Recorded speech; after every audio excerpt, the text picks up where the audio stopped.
telelenyana ho feta eo re neng re lebeletse. Monamodi ke hlalose hore molaotheo o mo fa boikarabelo ka kotloloho ba ho sebetsana le ditletlebo tse tswang setjhabeng e le motshireletsi wa sona malebana le kgatikelo ya ditokelo tsa mantlha tsa setjhaba, bobodu, bosebeletsi bo bobe le tshenyo ya tikoloho. Ke ka nako e telele monamodi a ile a utlwa hore setjhaba se seboko se lla ka hore ditokelo tsa bona tsa mantlha di a hatikelwa ke sesole le sepolesa patlong ya bona ya dithunya tse seng molaong naha ka bophara metseng le metsaneng. Mme monamodi o ile a kenya nko fatshe hore a ke a ithute boemo bona, a ye diterekeng tse fapaneng ho ya utlwa sello seo sa setjhaba e le ho leka ho kena dipakeng, a tle a tsebe hore a eletse ba amehang makalana le mmuso ka kakaretso hore na ditaba tseo di tle di tshwarwe ka sebopeo se feng. Ke kopa ke hlalose mona hore morero wa monamodi ho tloha sethathong ha ya ba hore re ruta sesole kapa sepolesa e le law enforcement agencies mokgwa bona wa tshebetso, empa tebello ke hore ka ha re laolwa ka melawana mme re karolo ya matjhaba a kopaneng hona le ditumellano tse tswang e le ka mokgwa wa di-protocol le di-treaty tse amanang le ho tshireletsa ditokelo tsa mantlha tsa setjhaba. Re tlameha hore re bone hore tsohle tshebetsong ya bona ba di etsa ba ntse ba ipapisitse le ditaba tsena, ba hlomphe molao, ba hlomphe ditokelo tsa setjhaba, mme motho e mong le mong a hlonophelwe pele hore ke motho, a tshwarwe ka tsela eo re reng e nepahetse, e re reng it's humane, mme e na le botho, ha ena ho hobosa. So ha ba tlameha hore re re ba tshwerwe ka tsela e re reng e ka senkgwetjhe re re it's a degrading manner ho latela melao eo. Selemong sa ho feta monamodi ha se entse qeto ya ho kena ka hare ho ditaba tsena, o ile a ngolla mafapha a mehang e le ho ithuta hore na boemona ke bofeng, hore ho utlwahala hona le sello sena sa mofuta ona, mme bona ba tlotla ba hlalosetsa monamodi hore na ba di beha jwang sesole le sepolesa tshebetsong ya bona ka operation eo thweng ke operation Ts'ehla. Mme re a tseba hore sesole le sona se na le nngwe ho thweng ke operation Heart Fist. Ho latela maemo a bileng teng ka nako e telele ao bohle re a tsebang hore setjhaba se ne se nkwa ka nnete se le tsietsing kapa se tsietsing a dipolayano tse bonahalang di jele setsi haholo ka hare ho naha, tse boetseng di kenella le malapeng a batho ba e bang be ho thwe ba qabane dibakeng tse fapaneng. Dipolayano tsena tsa batho ba bangata di sisintse metheo ya kgotso ka hare ho naha, mme sena se iponahaditse ditabeng tsa bophatlalatsi ka nako e fetileng, mme o bonahetse ha sesosa e le ditaba tse amanang le dibini tsa mmino wa famo le ho ba le dithunya tse seng molaong.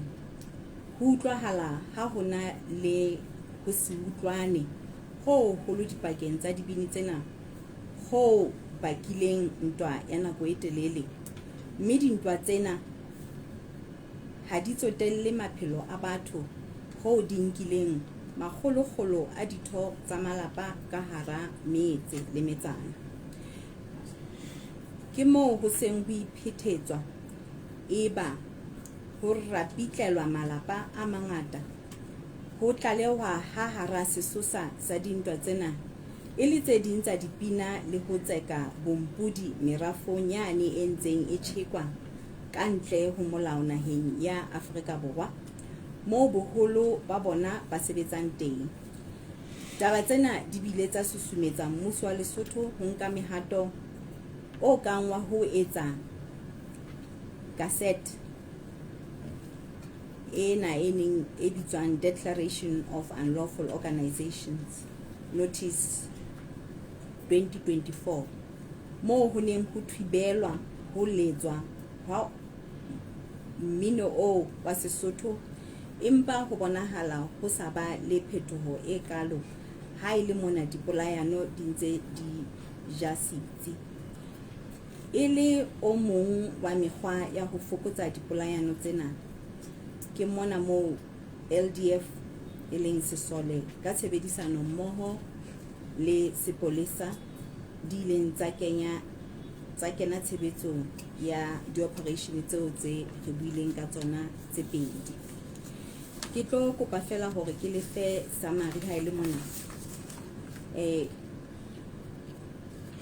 ke se ke fane ka hore na ke eng e entseng hore monamodi a qetelle a kena ka hare ho ditaba tsena. Ke hle ke hlalose hore ha wa tlwaeleha hore monamodi a kene ka hare ho mofuta ona wa ditaba tse amanang le tshireletso ya naha, empa ho latela hore na sello se ne se le sa mofuta ofeng setjhabeng, mme re hlokomela hore e hlile ho na le kgatikelo ya ditokelo tsa mantlha tsa setjhaba ka ho latela dikotsi tse bang di bile teng patlong eo ya dithunya. Re ile ra bona ho hlokahala hore monamodi a ke a thusetse e le ho eletsa hore ho etswe dintho kapa ho batlwe dithunya tsena ka mokgwa re reng wa amoheleha. Sehlopha se etsang diphuputso ofising ya monamodi se ile sa etela metse e mmalwa ho etsa diphuputso le ho phenyokolla ditlaleho tseo tse seng re di boletse ka mehlodi e meng, mme tse fumanehileng moo di ile tsa sebediswa ho etsa sephetho sa diphuputso tsena. Tlaleho ena e itshetlehile hodima mapaki ao re a fumaneng nakong ya dipotso, di-interview, ho mahlatsipa le dipaki tsa tlhekefetso ya sepolesa le tsesole. Sehlopha sa ba etsang diphuputso se ile sa botsa methati e latelang kapa dihlopha tse latelang tsa batho, ebile baahi, ebile makhanselara, ebile marena, ebile diofisiri tse kgolo tsa mafapha a mehang, jwalo jwalo. Le ha ho bile ho ena le meralo kapa mekgwa e kang sebediswang ke mmuso ho fokotsa kapa hona ho lwantsha dipolayano tse etsahalang metseng ka hara naha, diphuputso di bontsha ha diteko tsa ho etsa tsena di na le ho hatikela ditokelo tsa mantlha tsa botho le ho hlophisa baahi bolokolohi metseng ka ho fapana. Monamodi o boetsa a fumana ditokomane tse bontshang dikotsi tsa mahlatsipa, tse bontshang ho shapuwa ka melamu, metwa kapa metopa ya bona kaofela e ne e tshwana ka hore ho ne ho bonahala ho sebedisitswe matla a maholo ha ba kgakgathwa. A mang a mahlatsipa a ne a na le matshwao a ho hlajwa a ho tlangwa ka dihanaboi, handcuffs, ba bang bona ba boletse ha ba sa ka ba fumantshwa kalafo ya dingaka ka mora diketsahalo tsena. Ho fumanehile hore batho ba bang ba ile ba tshwarwa ka phoso ka ha diofisiri di ne di sena bopaki bo felletseng ho ka ba boloka ditlamong. Ditaba tsena ho utlwahetse ha di amme baahi ba metse ena ka tsela e bodutu hoo ba bang ba bona ba seng ba lahlehetswe ke tshepo ho badisi bana ba molao, haholo sesole, ka lebaka la ho hatikela ditokelo tsa bona tsa mantlha tsa botho. Ke hlalose hape hore ka hare ho tsona ditaba tsena ho na le ba bang ba ileng ba lahlehelwa le ke maphelo. Hara dikgothaletso ke kopa ho ke di summarize ka tsela ena ke hore sesole se ke se boele se hlahlobise mekgwa ya bona ya tshebetso, modus operandi, ho netefatsa hore makukuno e bang a teng a hlahisitsweng ke tlaleho ena ha a boele a ipheta kapa itshema ka nako e tlang. Lekala la toka le molao ka ofisi ya ramolao e moholo wa mmuso e lokela ho ntsha boeletsi ba molao hore na taba ya ho fatiswa batho ka dipotso e leng interrogations di sebetswe jwang le hore na se dumelletsweng ke sefeng maemong a jwalo. Diofisiri di tlameha ho rupellwa ka criminal law, human rights law le international law. Lekala la puso ya dibaka, borena, ditaba tsa lehae le sepolesa le tlameha ho etsa bonnete ba hore sepolesa se fumana thupelo ditabeng tse amanang le ho hlekefetsa, torture, ho hobosa le ho nyenyefatsa motho le ho fatisisa batho dipotso ho ipapisitswe le ditaba tsa matjhaba tsa ditokelo tsa mantlha tsa batho. Parlamente e lokela hore e netefatse hore melawana e kenyang tshebetsong the Criminal Procedure and Evidence Act ya 1981, ke bua ka di-rules, e kena tshebetsong. Ho hlahlojwe le ho disa hore tlhekefetso nakong ya dipotso ya nenwa, ho seke hwa ba le tlhekefetso kapa hona torture nakong eo batho ba isitsweng dipotsong, mme tsena di ka etsahala fela ha molao o ko buletseng o ka etsetswa melawana e ne re reng ke di-rules. Ho feta mona, sesole se ke se iketsetse diphuputso ka hare ka mono ho fumana hore na ho na le ditho tsa bona tse tlotseng molao wa boitshwaro ho latela tlaleho ena. Ha ho le jwalo, ba lokela hore ba nke boikarabelo ho sa kgethwe maemo a bona. Hona ho bolela hore e mong le e mong e bang o madimatsohong ka hare ho sesole o lokela hore a nkelwe dikgato ho sa tsotelle hore na o boemong bofeng ka hare ho sesole. Le ba boholo-holong haeba ba ameha ba nkelwe dikgato ka mokgwa o tshwanang ka sepoleseng. Monamodi o re le sona se lokela hore se ke se etse diphuputso ho fumana hore na ha ho ditho tsa sona tse tlotseng melao ya boitshwaro ka tsela e bolelwang ho latela tlalehong ena eo monamodi a fanang ka yona, mme haeba ho le jwalo le bona ka mokgwa o tshwanang ba nke boikarabello mme ba nkelwe dikgato ho ntse ho sa tsotelle maemo a bona. Monamodi o etsa kgothaletso hape ho feta mona ya hore ka mohlomong Parlamente e ke itukisetse ho etsa meralo ya ho theha ofisi e ikemetseng ya military ombudsman e tla etellwa pele ke ofisiri ya sesole e phomolong e nang le boiphihlelo ditabeng tsa sesole le tsa tsamaiso. Taba ena e tla thusa sesole le ditsi tsa tshireletso ka ho ba le ofisi eo ho tla batlisisa ditletlebo tse kgahlanong le ditho tsa sesole, e seng fela ka ditaba tsa bosebeletsi ba bona, empa le setjhaba se tla thuswa ntle le leeme kapa ditshoso. Ho feta mona, monamodi o entse kgothaletso e reng bohle ba amehang ba hlokofaditsweng, mmuso o bone hore ba fuwa matshediso ditabeng tsena. Ya ho qetela, ha mmuso o rata, o ka theha komiti ya dipatlisiso e eteletsweng pele ke moahlodi ho latela Section 3, Subsection 1 ya Public Inquiries Act number 1 of 1994 ho ntshetsa pele diphuputso tsena ka hare ho tlaleho ena.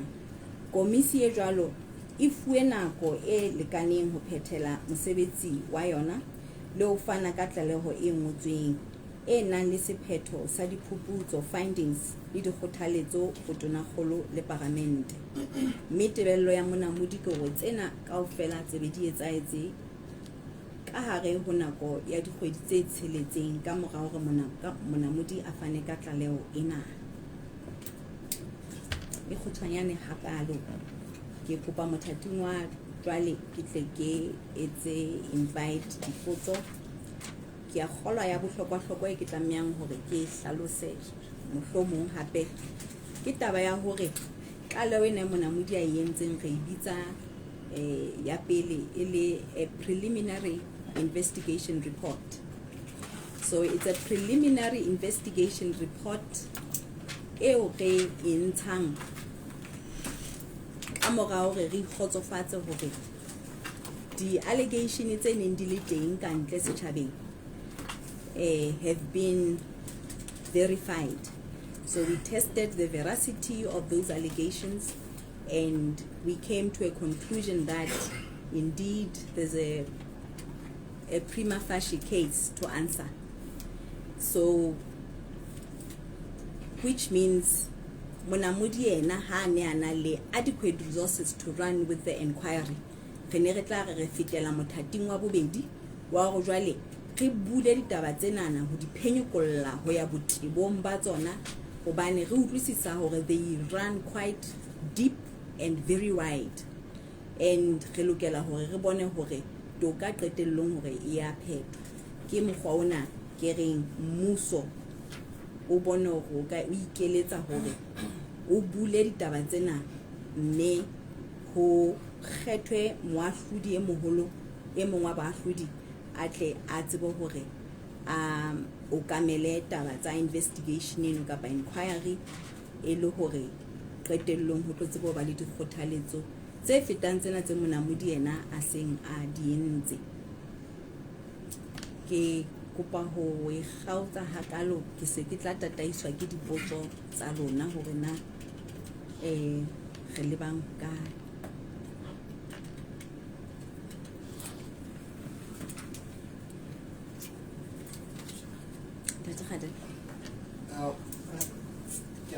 First one is a comment, second one is a question or a request to the for if we cannot include the whole report I'll give you the version. I do have the English version of it. Okay. Unless you'd want for me to read it out for purposes of... If you are comfortable doing it afterwards, so that Sebat's amazing. Okay.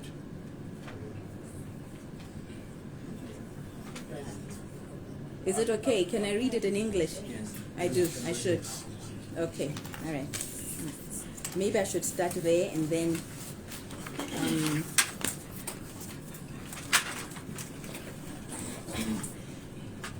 That answers the second question. Okay. Okay.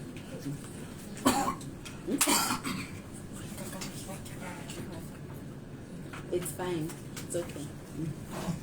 Okay.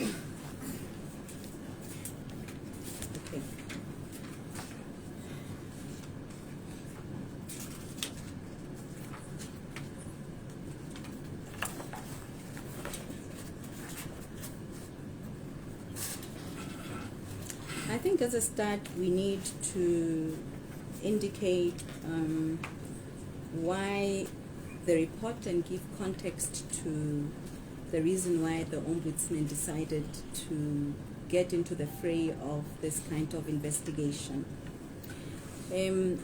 As a start, I think I need to indicate that the Kingdom of Lesotho is quite privileged to have an army of gallant officers and soldiers who daily put their lives on the line for all Basotho. It's inevitable that in carrying out their vital role, the Lesotho Defense Force and other security organs will sometimes find themselves at odds with the public and local communities. The Ombudsman, in pursuant to a mandate as stipulated under Section 9 of the Ombudsman's Act No. 9 of 1996, undertook an investigation into allegations on the conduct of Operation Ts'ehla and Operation Hardfist by the LDF and the Lesotho Mounted Police, LMPS, initiated to curtail widespread illegal killings and to recover illegal firearms in the country.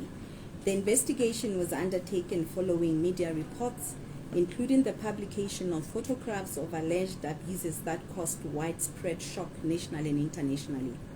Now, ultimately, and I think this is why the Ombudsman found herself undertaking this investigation, the whole idea and goal of the report as issued is to actually assist the Defense Force and other security agencies to better appreciate the shortcomings of their operations towards building a better relationship with society and the public. The report is informed by the analysis of the information that was gathered in the process of the investigation and includes recommendations that are addressed not only to the Ministry of Defense, the Ministry of Law and Justice, the Ministry of Police, together with Parliament, the Director of Public Prosecutions, for further consideration and implementation. And I think in giving perhaps context to the issues, I need as a first to indicate that Lesotho has one of the highest murder rates worldwide, and it seems very easy for persons to react and use violence in retort. The mass killings have rocked the country to the core, and this has been largely portrayed in media reports over some time, and what lies at the very heart of these killings is FAMO gangsterism and the illegal possession of firearms.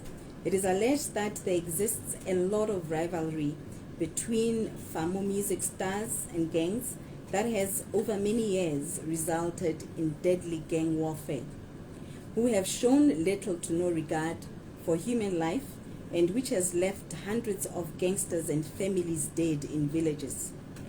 A cycle of revenge has also developed over time, with members killing and eliminating families. It has been reported as having been fueled by provocative lyrics in songs they sing and a battle for control of the lucrative illegal gold mines in South Africa where most of their followers work.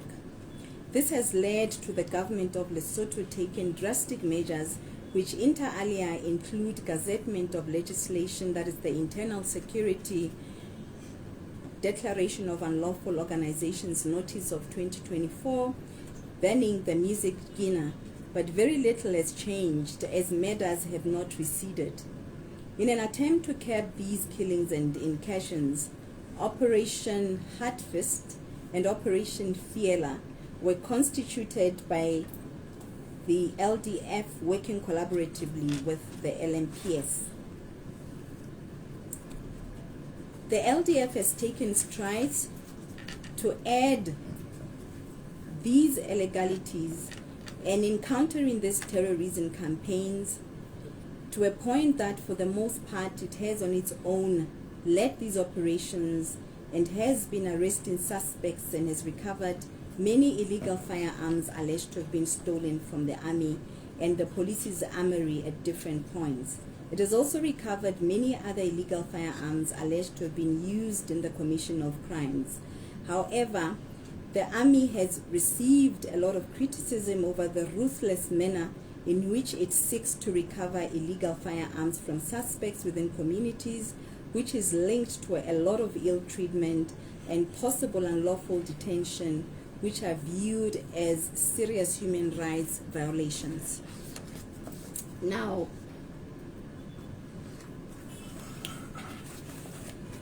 as indicated earlier on, the Ombudsman with her team of investigators visited various villages on different dates over a number of months.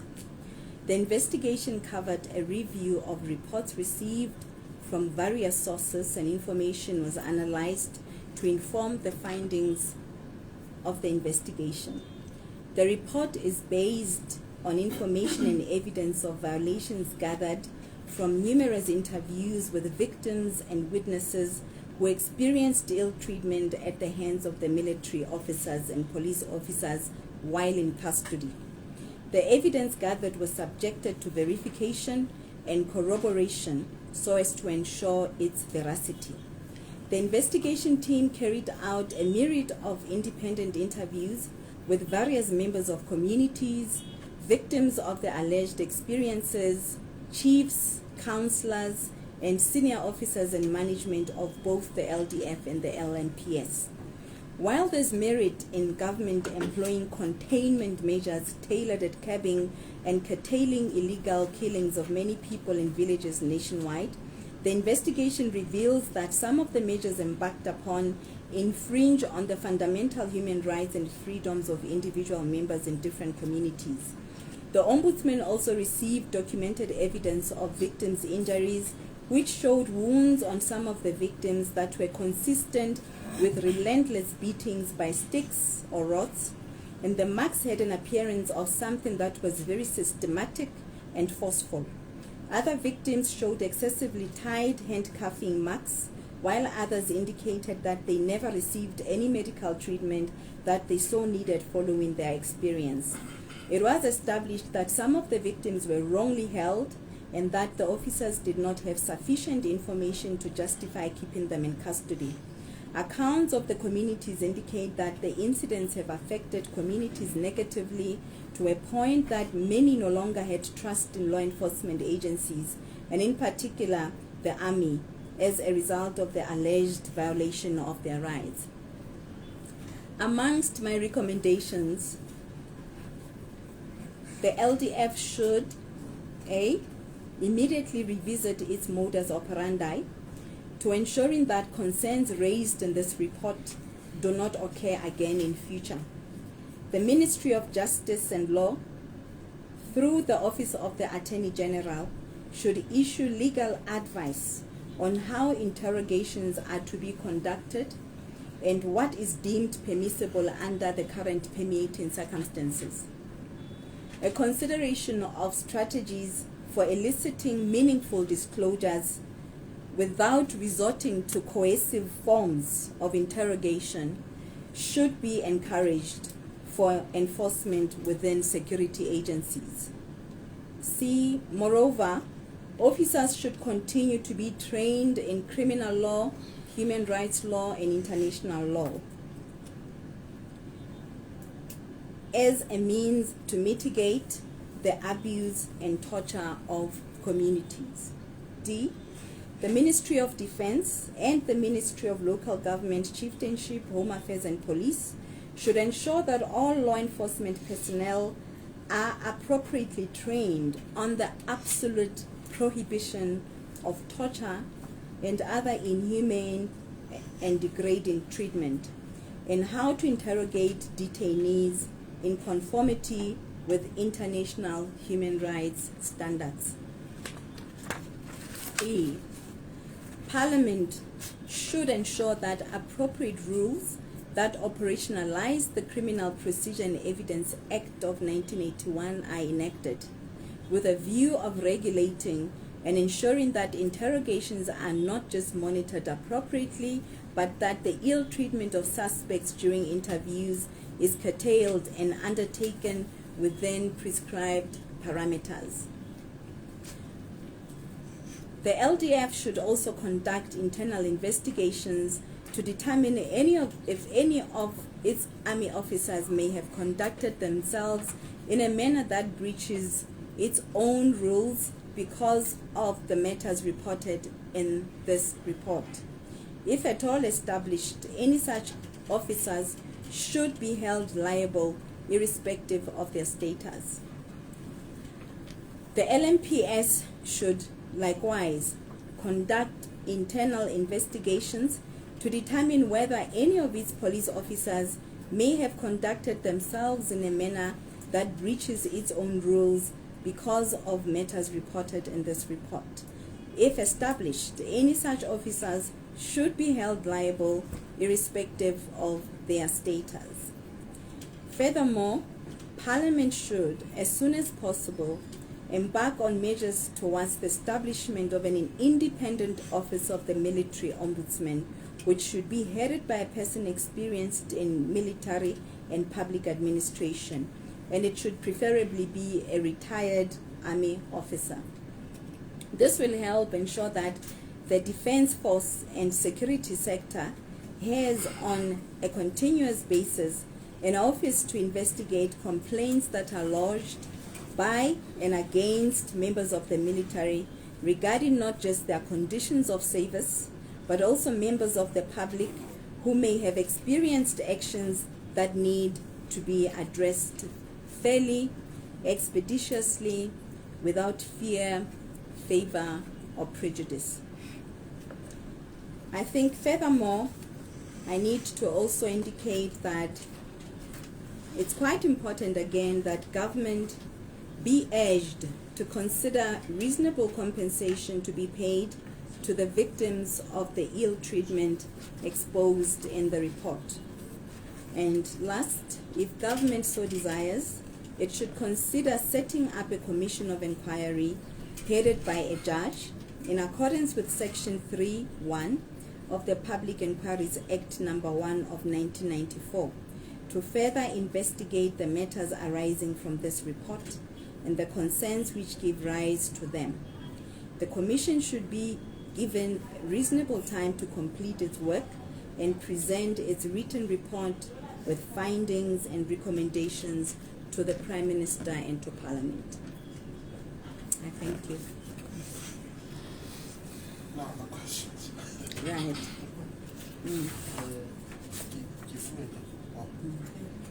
My question would be, would it not be prudent to also include the incarceration officers? And I'm saying that relating to an incident that occurred today, and apparently it's the second, where the prisoners commit suicide or attempt to commit suicide on their way to the court. Apparently one has happened in Merida. And I'm trying to understand, could it not be because of the circumstances prevailing that they feel that it is easier to take their own lives than to face the courts of law? The second question is, what recourse do you have should your recommendations not be adhered to? And what kind of assistance would your office perhaps require to be able to fully implement this? It's a preliminary report, perhaps to go even deeper. And do you have some cases maybe that you can cite of some of the confessions that were said by the affected members? Thank you. Sorry, the third question again, do we have? Is it possible to cite some examples of the confessions that were cited by those interviewed, just to give us either?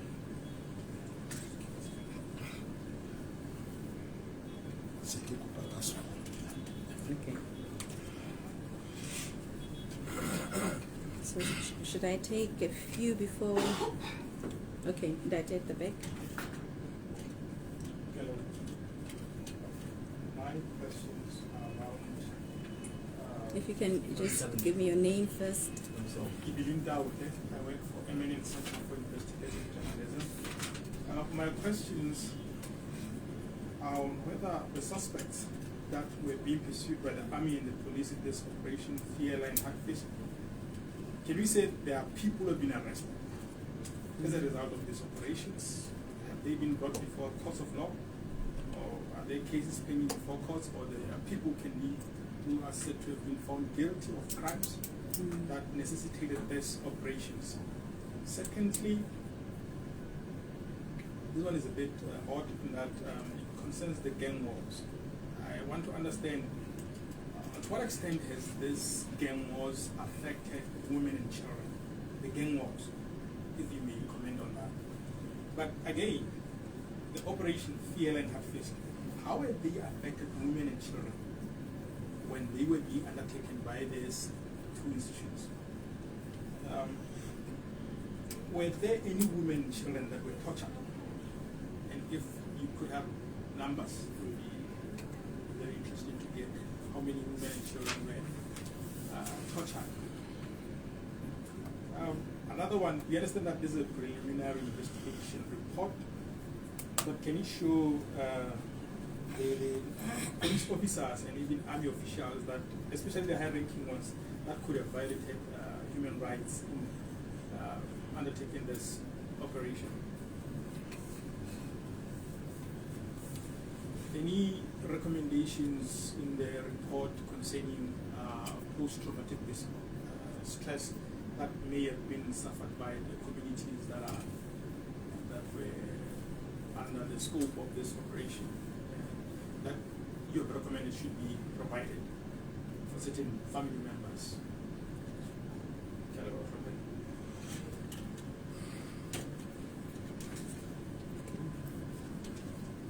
Okay. Okay. Agola ke lakatsa fela go tseba bona e be dipatlisiso tsa batho ba ileng ba hlokofatswa di entswe dibakeng difeng metseng e feng specifically. Ya bobedi ke gore na e be ditsi tsa tshireletso ha di amohela tlaleho yo bane le ba tiketse yona pele le tla go bona ne ba le jwang ba reng ka taba tse they were able to comment as ba fumana tlaleho e jwalo. Le gona taba ya go hleke taba ya gore setšhaba se na le lo hloka tshepo go se sone specifically bona ba itse ba tla etsa jwang go kgolisa tshepo eo ya setšhaba go bona ka moka diketsano tseo ke a leboga.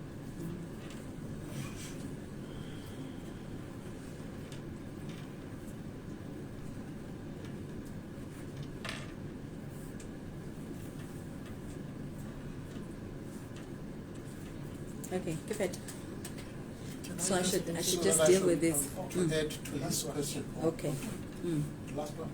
The last one, we comment to say there is mention of you recommended the establishment of the military ombudsman. I feel like it would be a very good development for the suit, but there's also corruption cases that involve the army and the police that are never addressed. Wouldn't such a body also be charged with investigating and also dealing with such matters? Because it seems to be a recurring story that when there are crimes or alleged crimes within these institutions, they are never brought before the courts. Thank you. I thought it's not into this question. Have you suggested a structure for compensation in addition to how did you recommend for reparations, compensation, communities? How far does it go?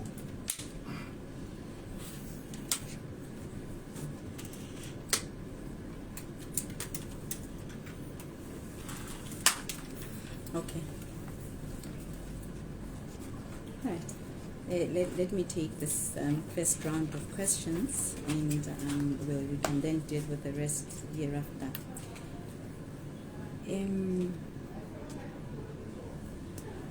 Dr. Rapena, you did ask a question here around officers that deal with prisoners, inmates incarcerated. You were asking as to the issue that relates to alleged suicide cases that seem to be coming from that side. There is a possibility, a high possibility indeed, that persons that are incarcerated can develop depression, for one,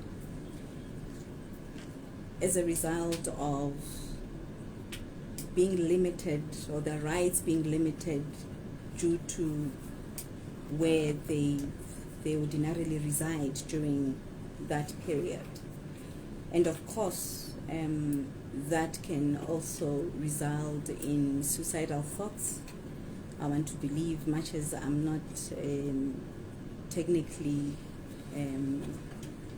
trained to make that assessment, but we do have had instances where during our inspection operations we've come across inmates that suffer from a lot of depression as a result, and it's really not uncommon.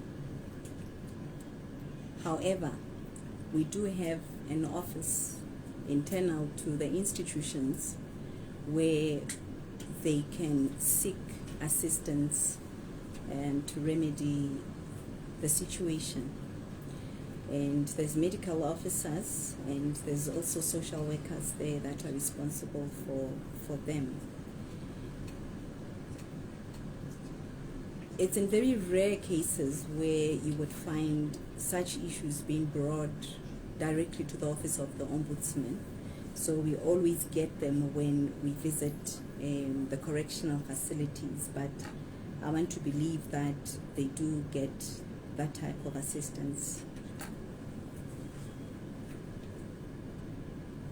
If I move on to the second question you posed regarding the recourse available in the event recommendations are not adhered to, the law is quite explicit in terms of the actions that the Ombudsman may take in circumstances where there's non-compliance with recommendations that she has issued. And the main one is that we have Parliament as the authority to which the Ombudsman reports. So we issue what we call special reports for the non-compliance of authorities or officers who do not comply within the stipulated periods as set out in the reports. And the intention is to ensure that Parliament acts on the reports and holds the authorities responsible to account. So that is the remedy that we have. Often at times, for the fact that remedial action that the Ombudsman issues is called recommendation, people construe that as non-binding. Hence, often we are called toothless dogs. But it's not necessarily the case, because there's jurisprudence that actually is indicative that the whole intention of establishing this office as an extension of Parliament was to ensure that, as much as we're an oversight body, it's expected of authorities and officers to comply with remedial action. So it should in fact be construed as binding and effectual as well. So it should have effect. This is why ultimately they have to go back and account. That is the reason why we established to strengthen governance and to ensure that there's general observance of the rule of law.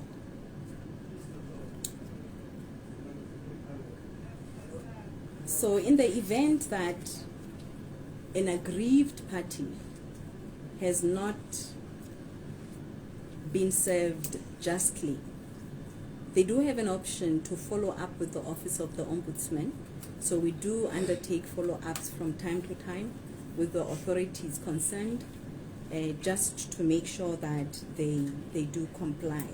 And in the event that we actually see that nothing is going to come out of the entire exercise, then we will issue that special report.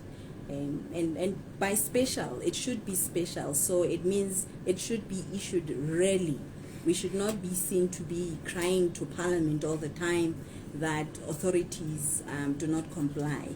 So it's in very rare situations where we are expected to issue such reports.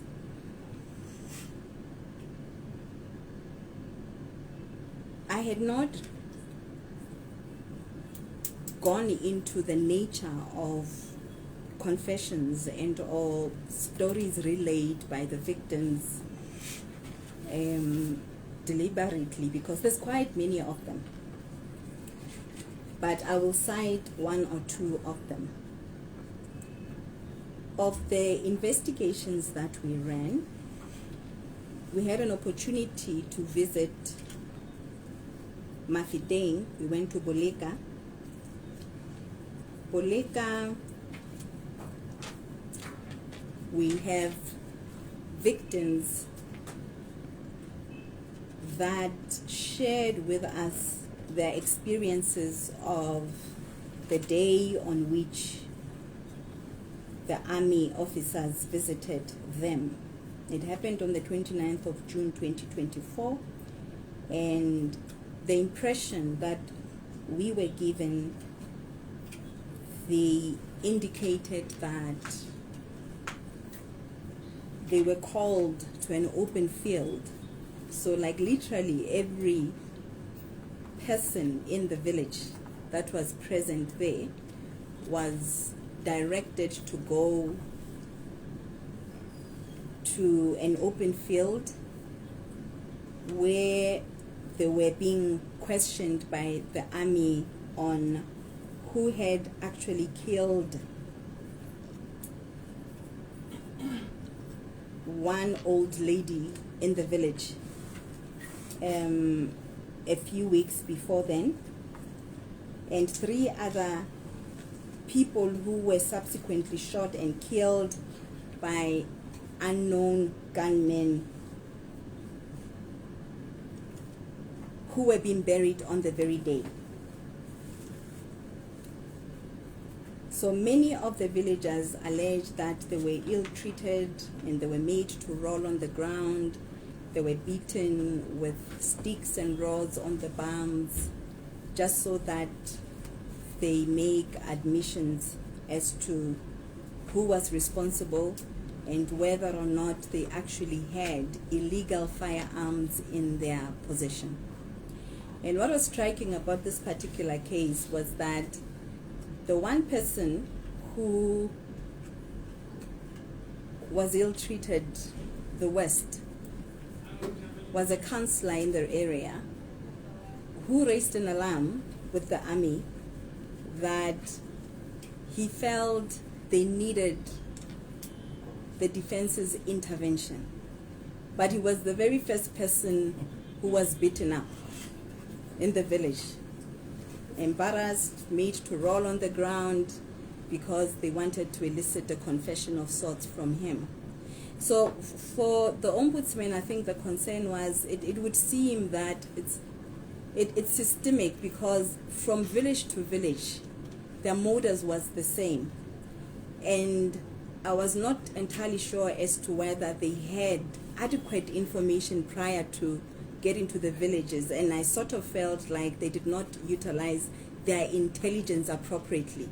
You can't come to a village and start beating all of us if it's alleged that you have a firearm. You need to at least know exactly who is that illegal element and not try to get everyone to confess. So we felt that it was quite irregular, and it was an issue that needed redress, because this person was alleged to be a law-abiding citizen, and he also found it quite odd that they were expected to now confess and incriminate themselves, or incriminate others, and in so doing they were thoroughly and severely beaten. So that was one peculiar case that I had to deal with, and in truth we interviewed quite a number of them, but I picked out ones that I felt perhaps for purposes of reporting they would make out, give a clearer picture of what would have transpired in such village. And I must also indicate that in some of the villages, the names in the report of identifying information of some of the victims and sources have been withheld to protect them from possible reprisals. We should understand that this is quite a sensitive issue, more particularly as it relates to gangsters that are known to kill. So we need to be quite careful as to how we disclose the information and put it on paper. So that was the one case, and we also visited another area, Leribe. We've got 𝗣𝗥𝗦𝗦𝗘𝗥 as one of the strongholds of this type of gangsterism. And 𝗣𝗥𝗦𝗦𝗘𝗥, we have army officers who visited this place around the 25th of April 2024, and likewise the very system that was utilized in Boleka seems to also have been their modus in here, where you found that officers, they segregated the community members into groups according to their age and gender. The women were forced to ululate and sing morning songs, while the male folk was beaten and tortured by the army officers.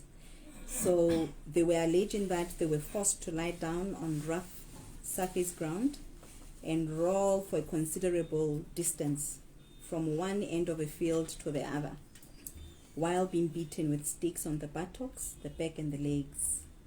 And this one particular respondent indicated that the officers were very violent and really handled them in an inhumane manner.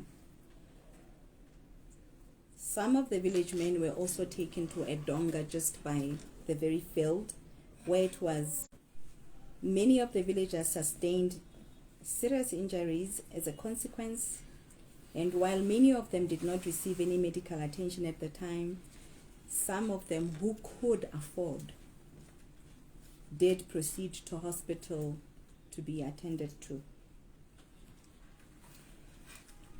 Much as the men that had been beaten up, and some who actually said, look, we knew nothing about what was happening in the village.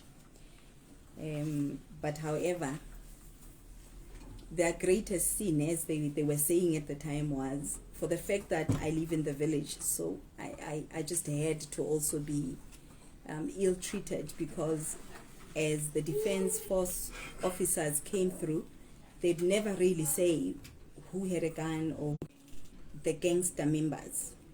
So I want to believe that was part of the reason why they felt they could not fathom who exactly was responsible and had the weapons with them, hence the strategy that they employed. But we are saying that we need to ensure that everything is done within the parameters of the law.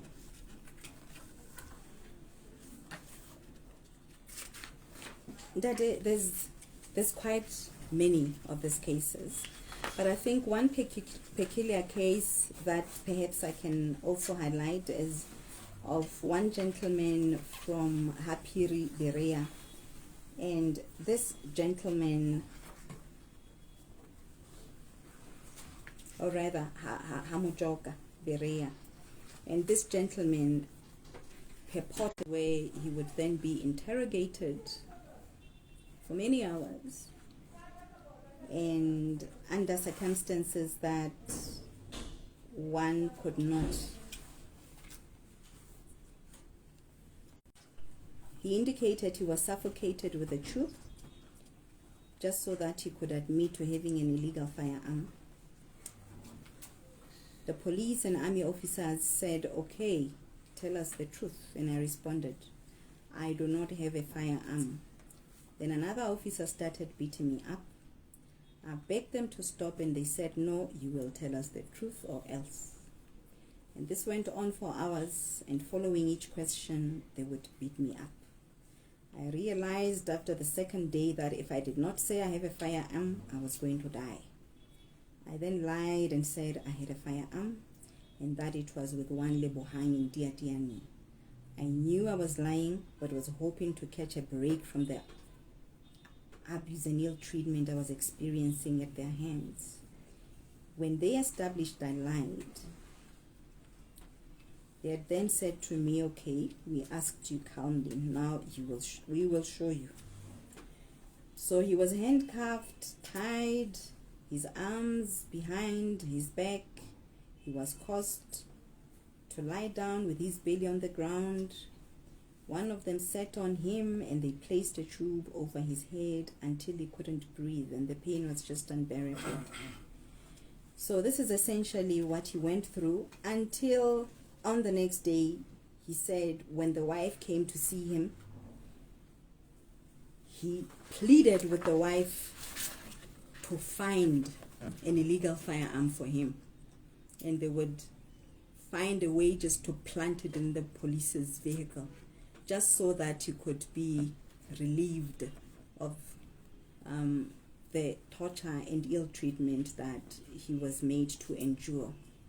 But she had refused. So this is the gentleman who ultimately he ended up saying he has a firearm yet again. His hands were tied behind his back. His feet were also tied. He was left in a bakkie, a van at the back on his own without anyone, and all the officers were sitting right in the front. So in the vehicle, so he purported, was not being driven in a manner that would make him comfortable. It was going at high speed, and somehow when it turned around a corner, he was thrown out of the vehicle, and it was later purported that he was attempting to run away. So the question was, how would he run away with arms and legs all tied up? He ended up having broken arm and legs, and he was ultimately admitted at the Queen Mamahatu Memorial Hospital. His family was not allowed to see him for some time until they applied for a habeas corpus application in the High Court. It was only following the granting of that order that his family was able to see him.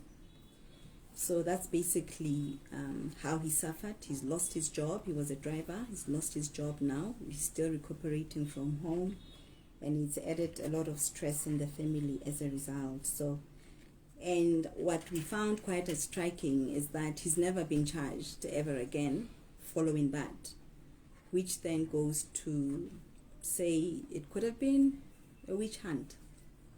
There was never any cogent evidence to suggest that he really had the alleged firearm in his possession. So he never had a firearm. So those are but a few of the examples that I can put before you. And I must also indicate that in as much as there's very serious allegations against some of the victims, irrespective of the nature of offense that has been committed, every person has a right to be treated humanely. That is what the law says, and that is what the international treaties and protocols of which we are signatory to say. So we always need to ensure that there's that observance of the law. Ntate Ntaute asked questions here. One, whether there are people who were arrested, yes. And whether there are those that still have pending cases or have been found guilty. Yes, there are quite a myriad of cases where we have people who were subsequently charged for the offenses committed. There are people who still have pending cases in court. And there are also weapons, many of them that were recovered in the course of this investigation. Okay?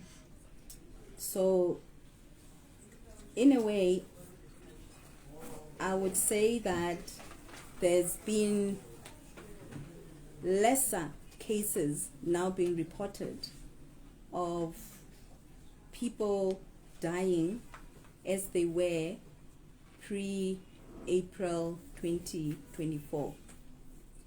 So before 2024, we had a lot of people dying as a consequence of the gangster actions, and other people as well who owned illegal firearms.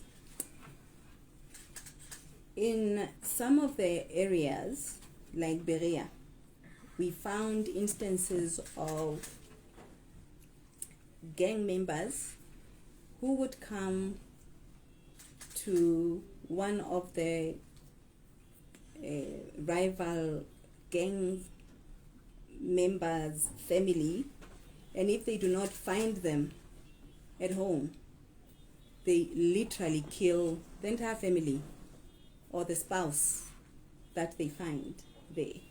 So there's instances such as those. So we've had that out of the hundreds that have been reported, there were many people being killed.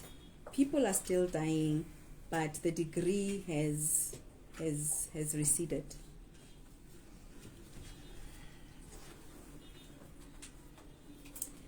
The extent to which women have been and children have been affected as a result, I think it's precisely what I just said.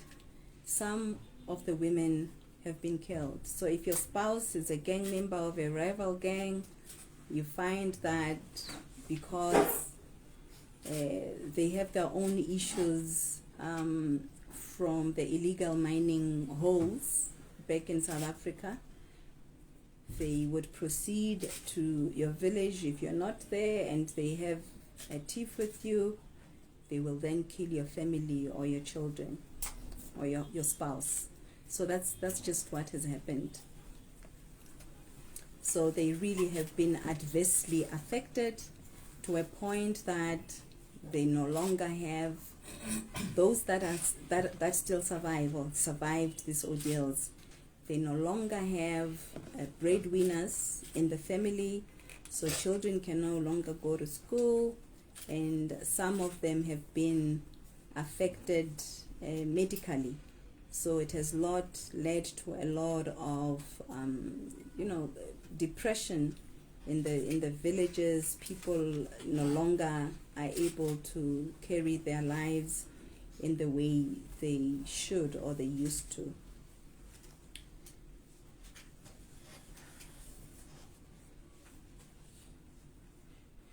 I do not know of any children that were tortured at all. I don't know of any of the children that were ever ill-treated. I think primarily people who were involved were largely, they were targeting men in villages, the elderly and the younger folk.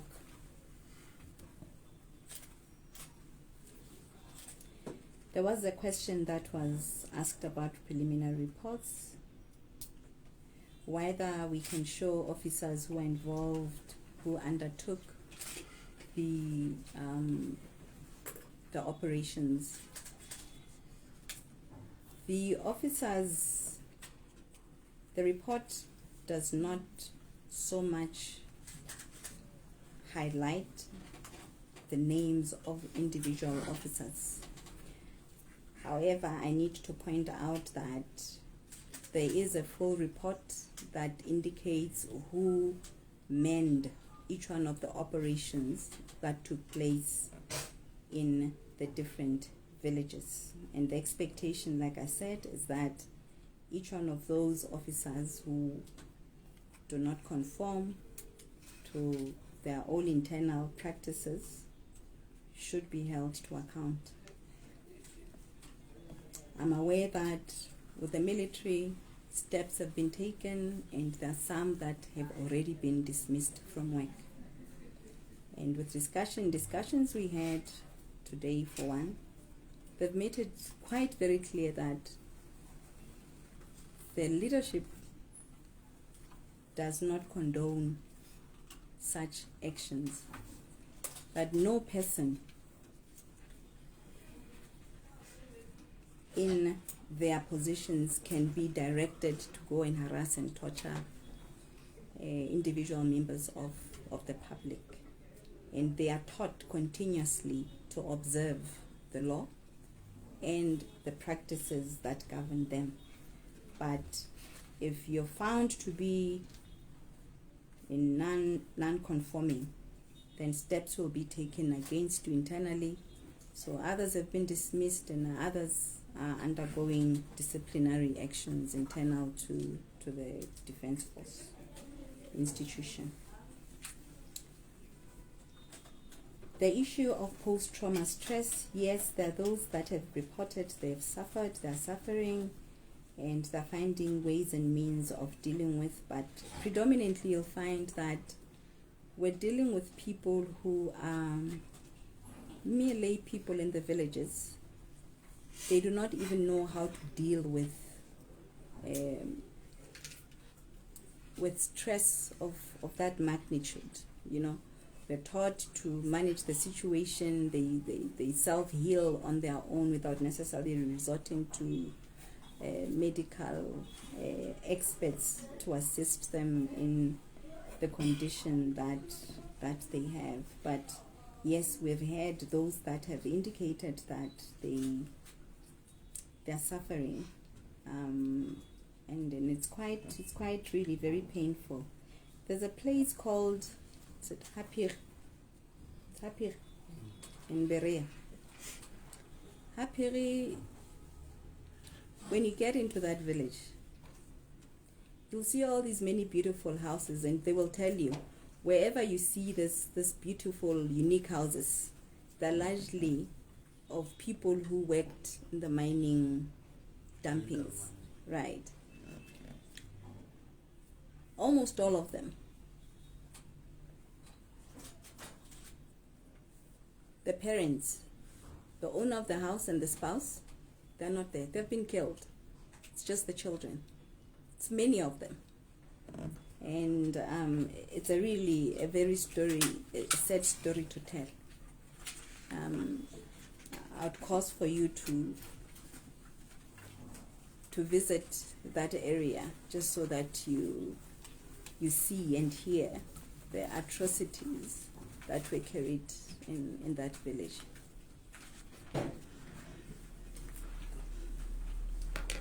The establishment of a military ombuds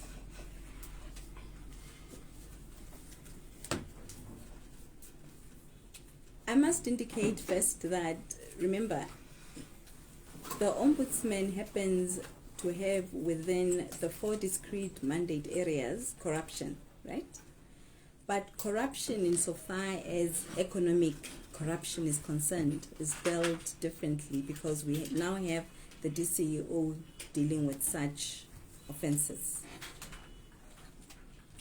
I want to believe it was within our mandate, primarily because when this office was established, it was established long before the DCEO came into being.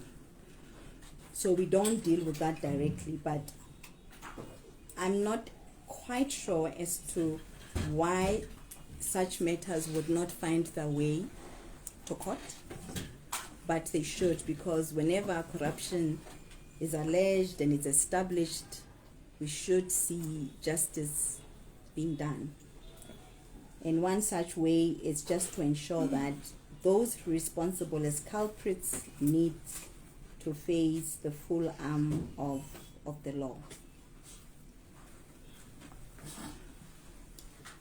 The LDF and LMPS, how were they able to comment? They generally were quite positive, and they felt this is a report that's quite constructive, that tries to assist them in correcting whatever errors they did in the course of their own work. So they view it as a report that will assist them to work in a much better way going forward. I did not see people who want to view it in a negative light, and they really were propagating for the transparency that look, you are an institution that needs to strengthen governance, that needs to make sure that we observe the law, and in all fairness, we need to ensure that there's that level of transparency. So I have to put everything here so that people know these are the strides that the Ombudsman did as an oversight body, and to make sure that the public is held in a manner befitting. How to bring trust back? I want to believe it's if they actually employ the strategies and mechanisms as set out in the report. And one of the ways, like I said, I did not say stop investigating, because I'm not going to teach them how to do their work. But they need to review their modus themselves, the mechanisms that they employ. What sort of containment measures do they think would be appropriate given the situation on the ground? So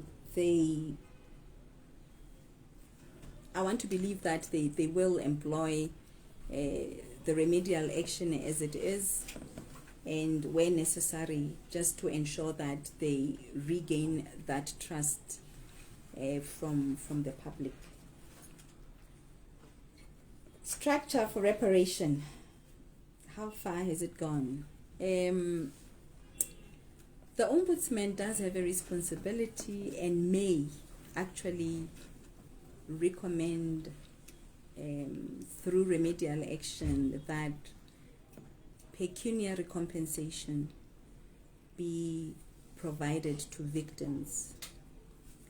However, I was reluctant to do so because I felt that should be a responsibility now of articulating the how it should be calculated by government, and if at all we're going the inquiry way, then it should be clearly articulated there. And in the normal course, there's guidance that we normally get from the Bureau of Standards as to how such calculations should be undertaken.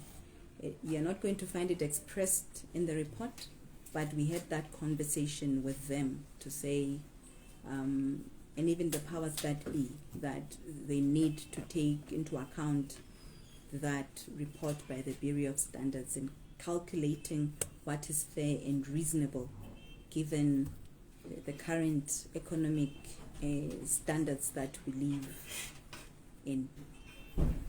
Okay. Any further questions?